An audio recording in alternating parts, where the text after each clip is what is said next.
Aquí se encuentra conmigo en la mesa del programa nuestra compañera Lorena Rivera, quien escribe en las páginas de Excelsior, como todos los martes, pero en esta ocasión dedica su artículo al hundimiento de la Ciudad de México. Y es que hay que rápidamente, para contextualizar, más del 60% del agua que consumimos en la Ciudad de México, de hecho en el área metropolitana, proviene de pozos.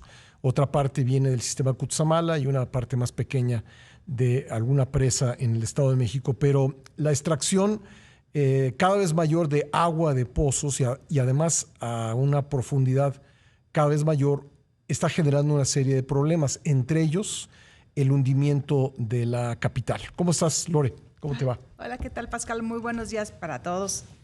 Pues sí, efectivamente, este hundimiento que sucede en la Ciudad de México se le conoce como subsidencia, que es justamente por la extracción. Sí. Entonces, eso, y hay que recordar dónde estamos parados, en un lago. En un antiguo lago. En un antiguo lago. Entonces, el suelo, pues, es inestable de alguna manera. Y obviamente el peso de la ciudad, las construcciones, eso está generando, pues, estos hundimientos y sobre todo lo que tú señalabas ya, la sobreexplotación de los acuíferos, eso es lo que está llevando a que esta ciudad se esté pues hundiendo.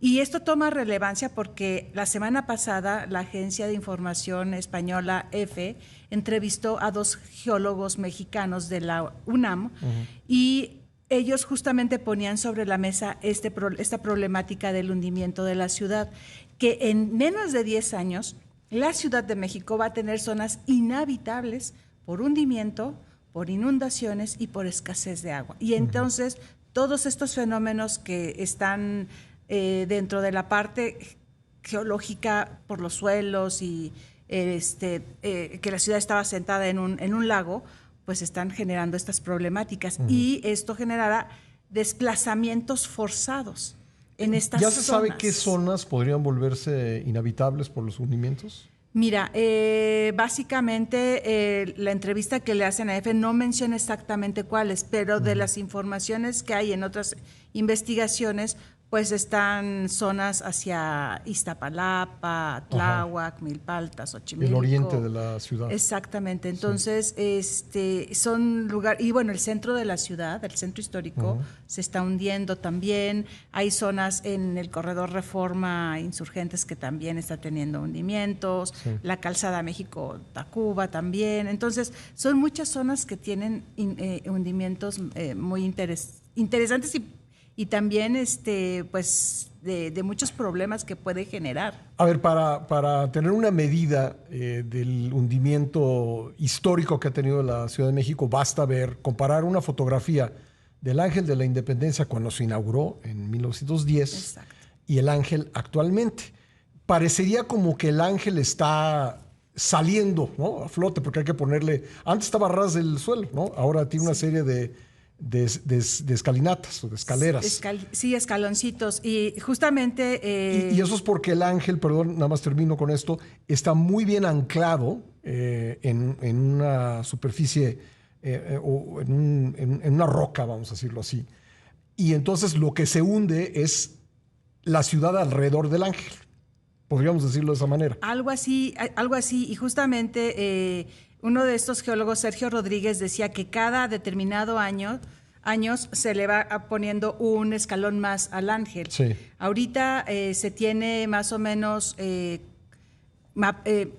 cálculo ¿Cuánto se habrá hundido el Ángel? Alrededor de entre 2.5 y 3 metros se ha hundido. 3 metros en 100 y pico de años, ¿no? 1910 empezó la construcción, entonces, sí, más o menos. Entonces, se ha hundido alrededor de 3 metros, casi 3 metros. Sí. Eso, la catedral también tiene esa problemática. De hecho, siempre hay trabajos de restauración, de recuperación para que no... De reforzamiento. De reforzamiento y todo eso. Entonces, son 2 de los monumentos históricos que pueden dar fe justamente del hundimiento de esta ciudad, ¿no? Entonces, es una problemática importante que pues las autoridades deben tomarlo muy en cuenta a la hora de estar otorgando permisos de construcción, porque no hay suficiente agua, los acuíferos se sobreexplotan y se extrae más agua de lo que se recarga naturalmente. ¿Qué te pareció? Dieron a conocer, ahora que hemos tenido tanta lluvia, fue el mes de junio con mayor lluvia desde 1968,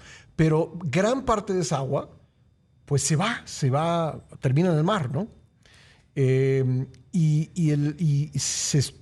ha estado hablando últimamente de un programa de recarga de acuíferos. ¿Esto es algo realizable? Pues sí, porque las áreas de recarga son mínimas. Hay que recordar que la ciudad está llena de pavimento, ¿no? Sí. O sea, está pavimentada. Entonces, las áreas de recarga natural que podría Tlalpan, tener... por ejemplo, ¿no? Sería uno de ellos. Podría ser. Sí. Hacia las zonas donde tenemos los, digamos, bosques, donde tenemos áreas verdes, pueden ser áreas de recarga.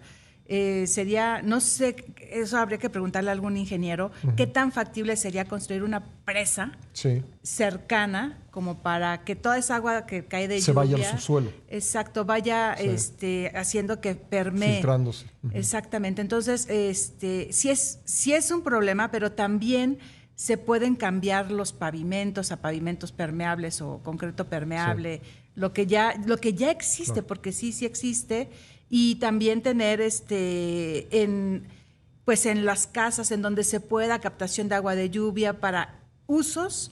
Si no tenemos los filtros o el sistema especial para filtrar esa agua y sea para consumo humano, por lo menos que sirva para otros usos como la limpieza, el inodoro, y demás, ¿no? Usar las aguas grises también para justamente hasta para ahorrar la lavadora, agua. ¿no? Puede servir esa agua. El agua de la lavadora es un agua gris que sirve para lavar los pisos, muchos otros usos para no usar agua potable, que ese es el gran problema. Entonces, ese es un elemento que se debe de tomar muy en cuenta y las autoridades, tanto de la ciudad como el gobierno federal, ya le están poniendo el ojo justamente para que no se desperdicie todo el agua. La semana pasada dieron estas reacciones. Porque, a ver, tú corrígeme si tengo mal el dato, pero lo que cae de agua en una temporada de lluvia es normal, no una extraordinaria como la que estamos viviendo.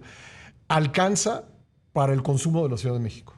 Sí, esos son cálculos que hacen los especialistas. Sí. Y obviamente cuando tenemos temporadas de lluvia que se exacerban por muchos fenómenos meteorológicos naturales y también el impacto del cambio climático que está habiendo, ¿no? Sí.